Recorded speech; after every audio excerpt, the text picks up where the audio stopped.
In this video, we're talking about limiting and excess reactants, which is an extension of our stoichiometry discussion. This is your learning target.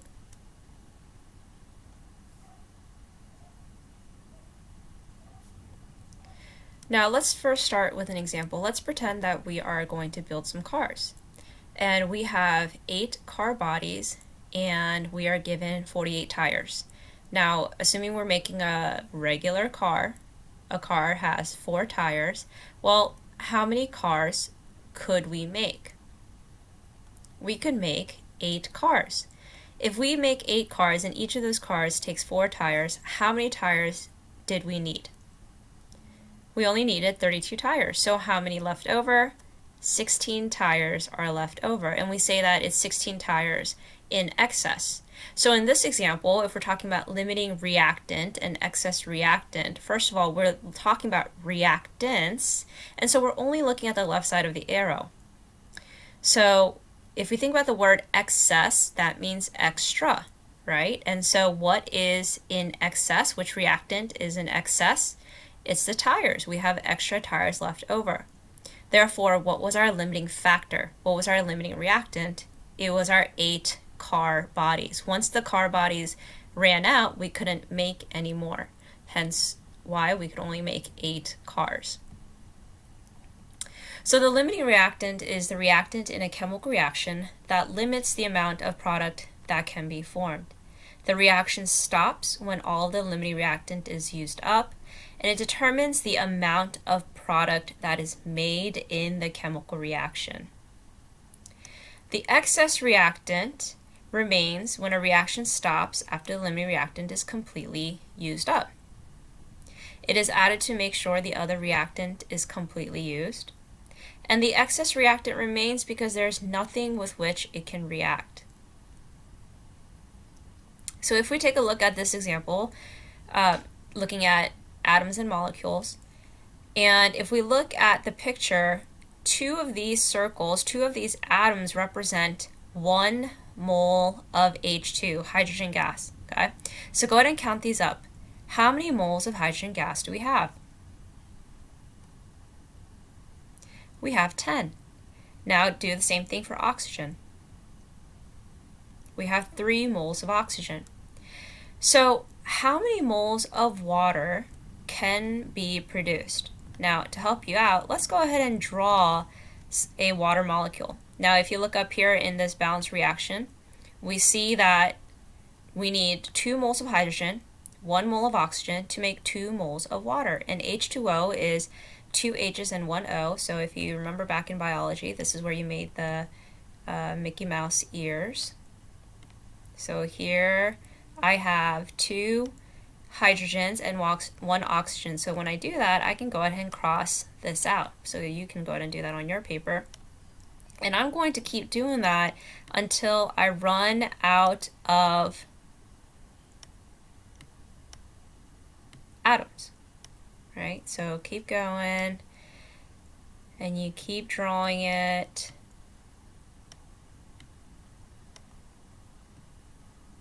Okay.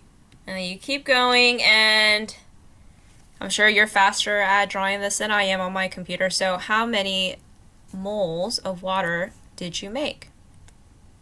Right, you made 6 moles of water. So what was left over? Hydrogen. And it was 4 moles of hydrogen that was left over, right? So you probably did not cross out these 4 here. So in this case, what is our limiting reactant? What did we use up first?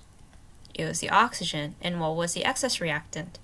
It was hydrogen, right? So our reaction stops when our limiting reactant is used up, okay? And our excess reactant remains because now we don't have anything left for it to react with.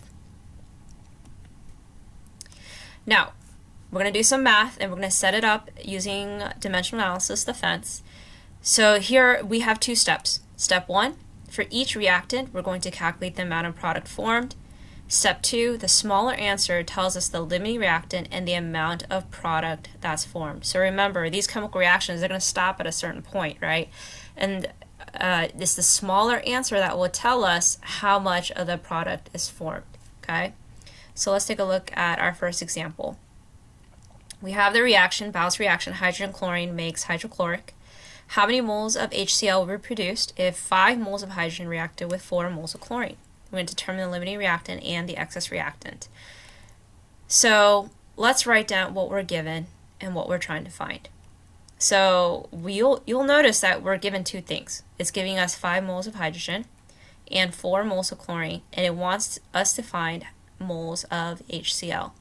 So you'll notice that these problems are different from our previous problems because now we're given two things, two givens for our two reactants. So what we're going to do first is we're going to set up our fence for each reactant. And I'm going to again bring up this picture, and remember what we did with our stoichiometric discussion. We want to go ahead and match up our units. So for this problem, we were not given particles or grams, so we're going to go ahead and just get rid of that picture there. And where are we trying to go? Where do we stop in our problem? Again, it's moles. They're not asking for grams or particles, right? And so let's start with 5 moles of hydrogen. So using our picture, the next thing from moles of A is we're going to go into moles of B. And what is our moles of B for this problem? It's HCl.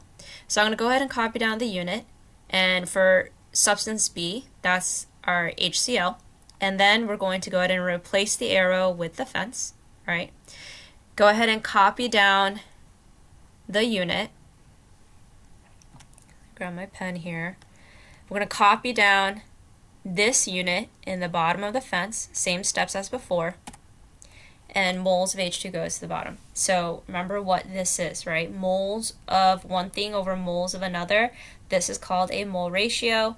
And where do we get the mole ratio? We get it from the coefficients in our balanced reaction up here. Okay, so what is the mole ratio of HCl to H2? Right, it's 2 to 1.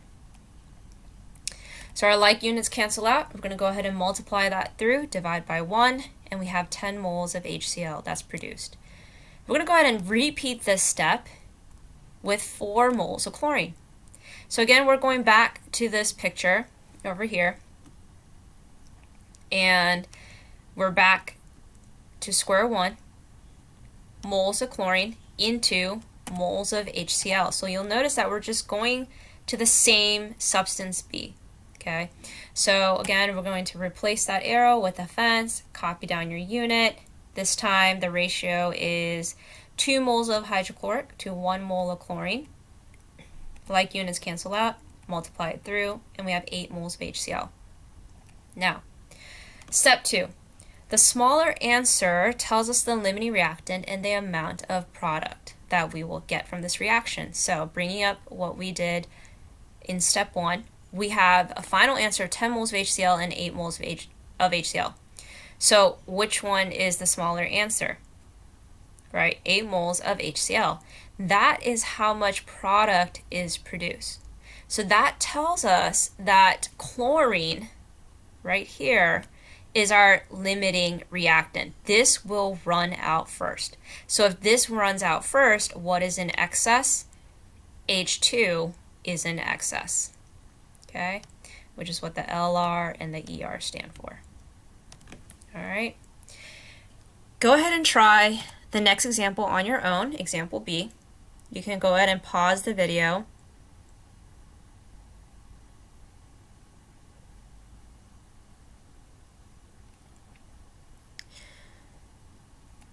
You should have gotten an answer of 12 moles of carbon dioxide, the limiting reactant being carbon monoxide, and the excess reactant is oxygen.